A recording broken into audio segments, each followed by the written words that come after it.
Here we are again. Welcome back to talking about coaching. I'm here with Yannick and Nicki. So Hello. hey, so today we're going to talk about. Today we got a really interesting question: how to end a coaching engagement. What is, do you have an exit protocol? I think this is a really interesting question, especially in business coaching. I get this question a lot, and it often comes more from a perspective of like, what do I do here? Do I ask for a referral? How do I potentially re-engage the client? And I think we can look at this from a few different angles here. One of them is, I think, maybe just really, if it's a 3-month engagement or 6 sessions, how do we end it if it's actually going to end? And then also maybe looking at like, well, what's there possible? Is there a possibility of continuing? Right? Is there more to this relationship? So yeah, let's open up the floor. Yeah, cool. Big question potentially, right? And there isn't really a right or wrong. I think over time everybody develops a bit of a process. But I'd love to throw some things out there that I found coaches have asked themselves or have started doing, some of the things that I've done. Most recently, somebody said that they use a questionnaire to monitor progress, and they give that to the client before they start or after the chemistry session before they get to it. I also have a questionnaire to monitor progress. And about half of the clients, I would say, about half of my clients choose to fill that out to have some numbers on where they made progress. Which can be a super nice thing to review as a way of celebrating. And recently, a coach I'm supervising said they sent that out again before the last session, so that the client fills it in again and then brings the insight from that or the comparisons to the last session, and that they really use the last session to review, to celebrate where you've come from, what shifted, what's changed, if anything. But also to review what is still open, not just celebrate what we have done along the way, who have you become along this way, but also what are you going to do next, right? And this is indirectly, I'm curious about, well, could we do more work together, right? Would it be helpful for us to have some more time together? There's been some doors that have opened, but we haven't really gone through them. There's some areas of development that we have now identified over the last 6 months, 1 year, 6 sessions, whatever it was. So would you like to do some work on that? Because we might just be done with the agreement and what we had contracted, and that's done and it's worked fantastic. Or maybe there's going to be a different coach for them that might be really helpful right now. Maybe there's a different approach that can help them very specifically with one of those doors that have opened. My question there isn't necessarily, do you want to buy more coaching from me? Or do you want to buy more coaching from one of my colleagues, even though I'm always happy to introduce people, especially if I have a good sense that would be a fantastic person to work with, picking up on what we've just closed. But my general curiosity is, how are you going to be supported going forward? Right? As soon as we don't talk anymore in this format, who's in your life who can support you with the journey that you're on, assuming that this is not finished, when always a work in progress. We're always on a journey of becoming. So something else is going to become. Who's in your life who can support you with that? And there might be family or friends or team members or, managers, leaders, someone who's in your life who you're not paying. But it could also be a mentor or a consultant or a coach, and that coach could be me or could be someone else. So that's the kind of question that I'm asking, or part of the questions that I'm asking, like, where have you come from and how are you going to move forward?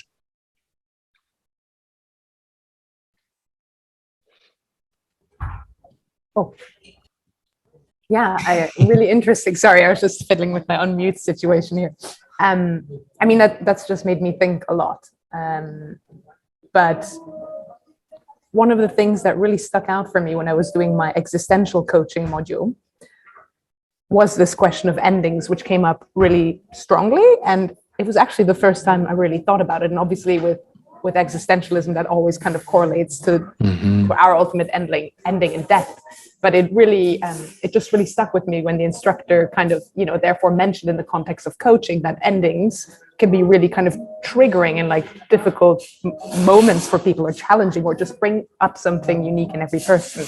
I think, to reflect on what you were just saying, Yannick, I don't think there is one single way to end. I think it's always very, case by case, because every client maybe has a different relationship to endings. But what's for sure is, that they are a powerful moment and a powerful opportunity in the context of coaching. And I mean, to give a little bit of my approach, I guess, in the second to last session, so the session before the last session, I'll certainly always kind of make a mention of, I'm conscious, next week, next month, whatever is our last session, just to give them an opportunity to kind of think about it and think about what they really want to get out of that session. I definitely think it is beneficial to spend a little time in the last session kind of reflecting on the process, or I don't know, like you said, maybe, a questionnaire is one way of getting to the client to reflect as well.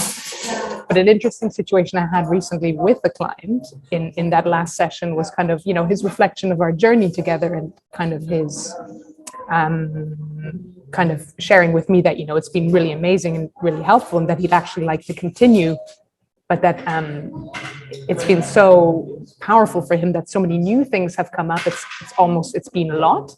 So when he kind of asked me like about continuing coaching, I said like, hey, actually, maybe right now, based on what you've just shared with me, think about whether you want to jump into more coaching immediately, or whether you need a bit of time to let all those things settle. Because we had quite regular sessions, and it was kind of, again, big existential conversations, and that's a lot for people to process. I think sometimes some time is just really important. I think that was one really amazing thing that came out of that conversation also for me as a coach. It's like, my priority here isn't necessarily making my next contract and getting more sessions with a client, because it seemed quite clear that this client would really benefit from just giving himself a bit of time before coming back to coaching.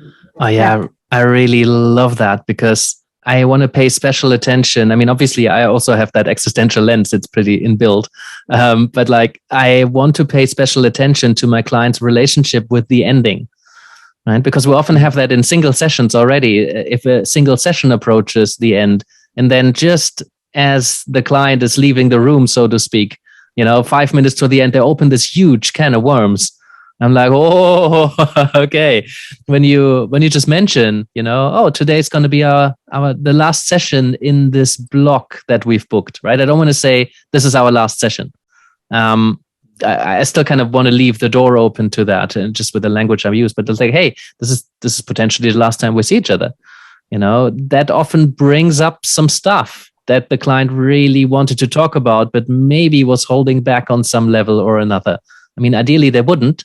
But it's an interesting thing that endings do to people. And so if that client does open a huge can of worms, do you have space in your calendar to take on more sessions with this client? So something to think about before you go into a last session with someone. Do you actually have capacity to move more? Do you actually want to continue working with this client? Is that something that would excite you? Is that something that's going to be valuable to them? Might there be a coach that might be more valuable to them at this point in time? So that's some questions we can ask ourselves, and then pay special attention to when it becomes into the awareness of the client that this is ending. What's coming up for them? Yeah, I think this question is so rich. There's so much here. I think personally, I've noticed that the more I've worked with one coach for 2 years, and I've noticed that the longer I work with a coach, the more impactful it becomes. And I love the things that you guys brought up here. I think it's such an important thing. Is that what I notice is a lot of coaches get really uncomfortable in this in the last session, the last 2 sessions, because they start thinking about selling. Right? They get uncomfortable with the idea of selling. I think you mentioned something brilliant, Yannick, is that we don't want to just actually ask.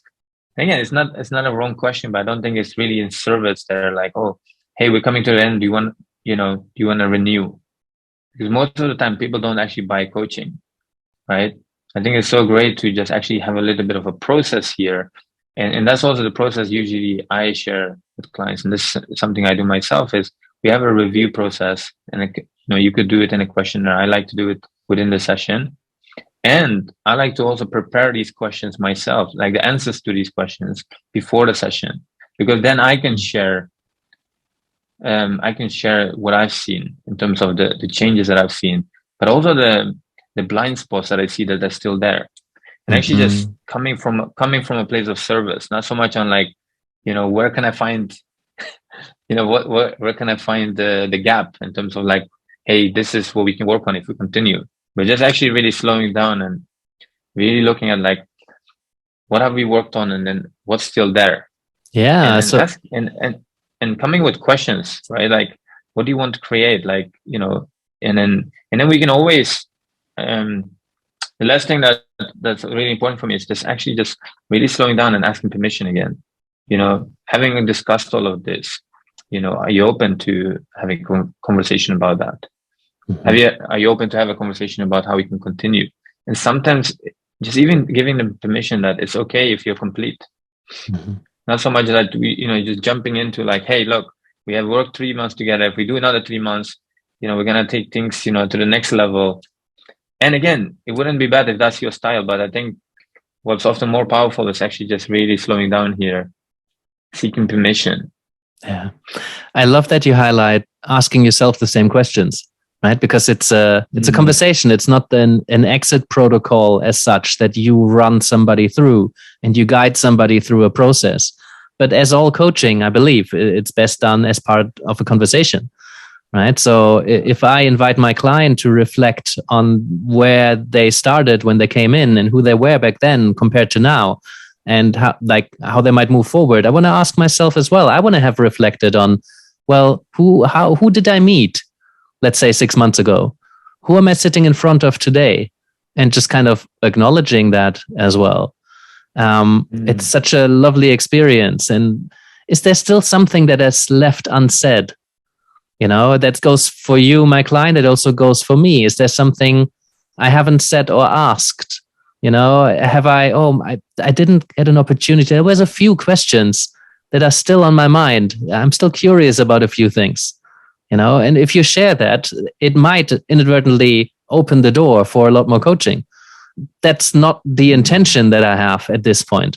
At this point, the intention I have is to reflect on those questions and maybe put some of that on the table, knowing farewell that we might not have time for these to really go into depth on these questions. And I might not be the right person to go into depth on these questions, but I want to open things up for my client moving forward.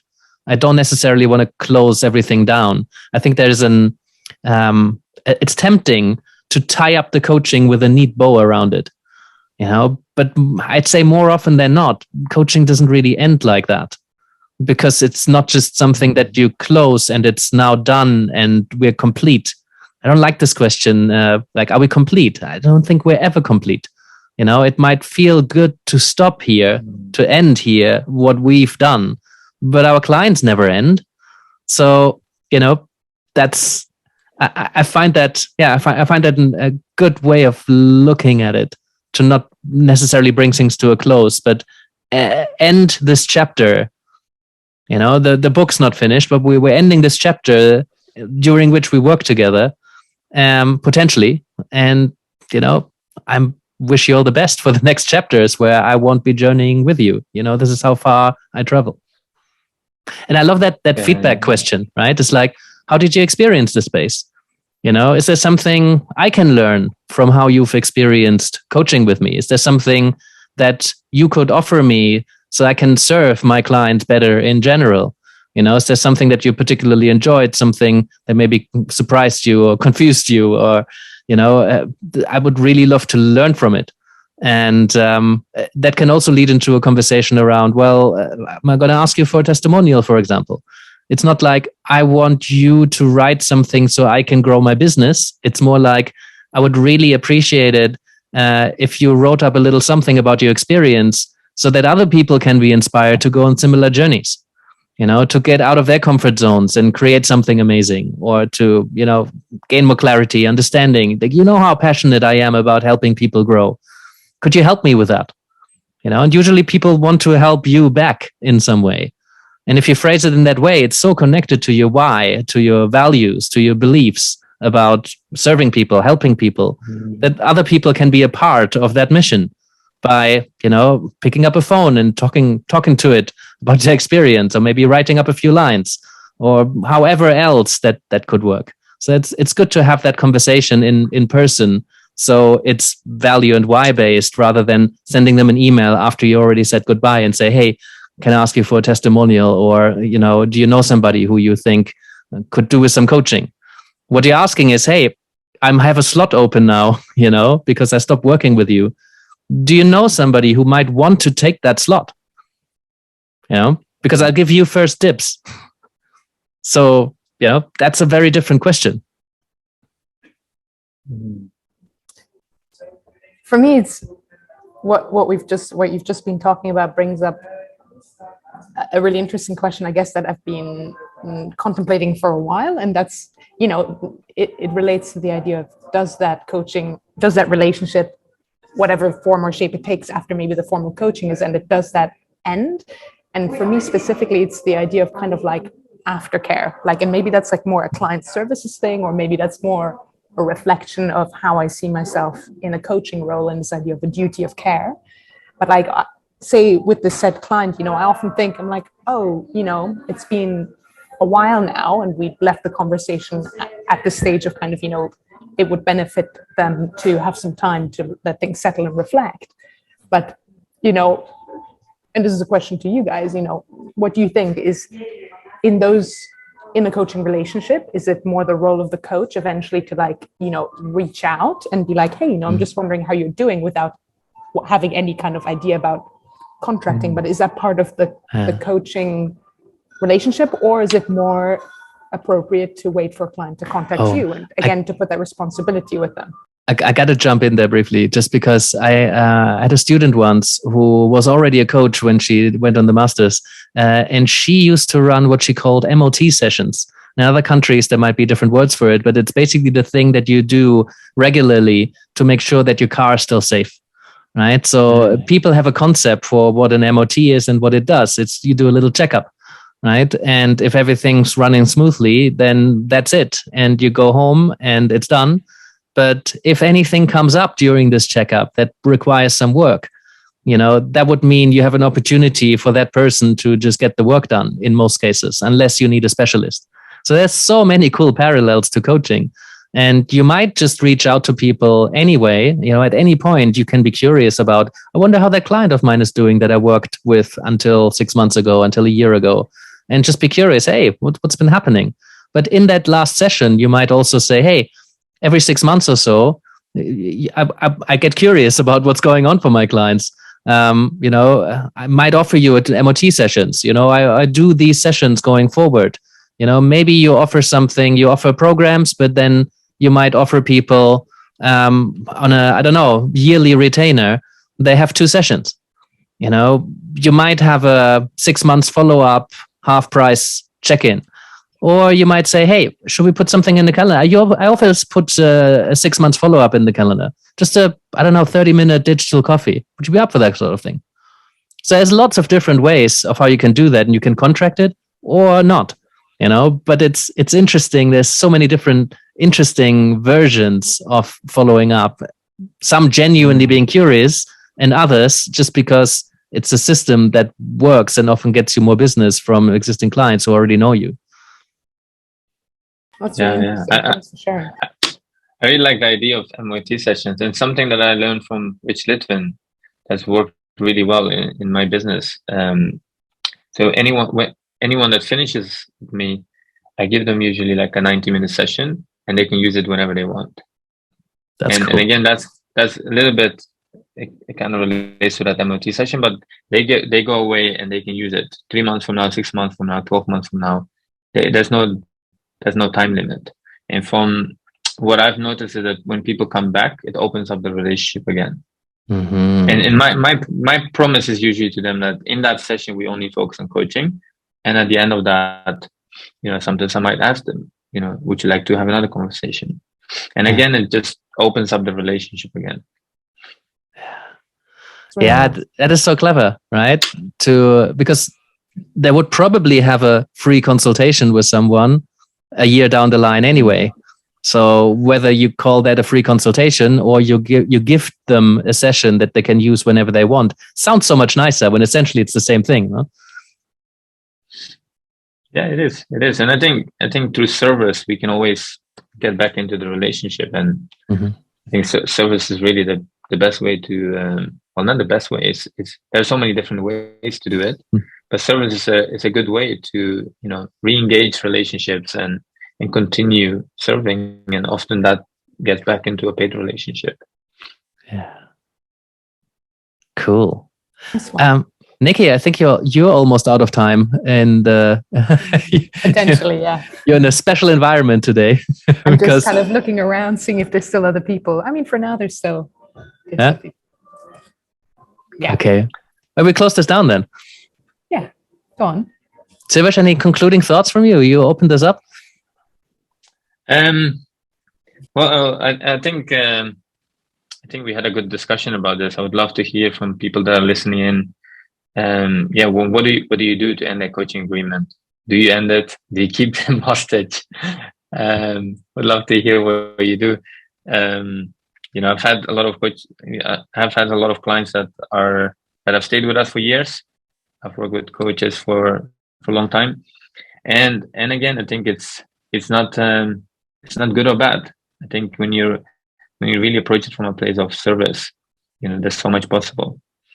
So thank you for this discussion. I think it's really great. Cool. Well, let's leave it here then. Thanks so much, guys. Cool. Okay, I think I'm going to stop the Facebook Live for now. I think we're going to do another question yet, the one about getting the ego out of the way. But also, I'm appreciative Nicki might have to drop out at some point. So I'm just going to give our Facebook community a wave. And we might be recording another special one, but you're going to have to go back to our podcast platforms or YouTube channel, which we'd love you to support either way, by the way. So thank you for being with us. Bye.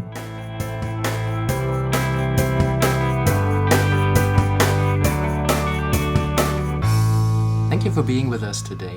I appreciate your commitment to learning and growing as a coach. Just a few things before you go. First of all, we're doing this for you, so if there's anything you'd like us to talk about, do send us a question. Secondly, we're not doing this for profit, so we rely on your support to help us reach as many coaches as we can. So if you can send this episode to a friend or tell a fellow coach about what we're doing here, maybe you can subscribe or leave us a review, or even support us on Patreon. That would be amazing. And lastly, you can find us across all major platforms. So whether you like to watch or you like to listen or you like to download episodes and listen to it in your car while you're driving through somewhere with no internet, you can do so too. And that's it from us. Thank you, and I hope to see you next time.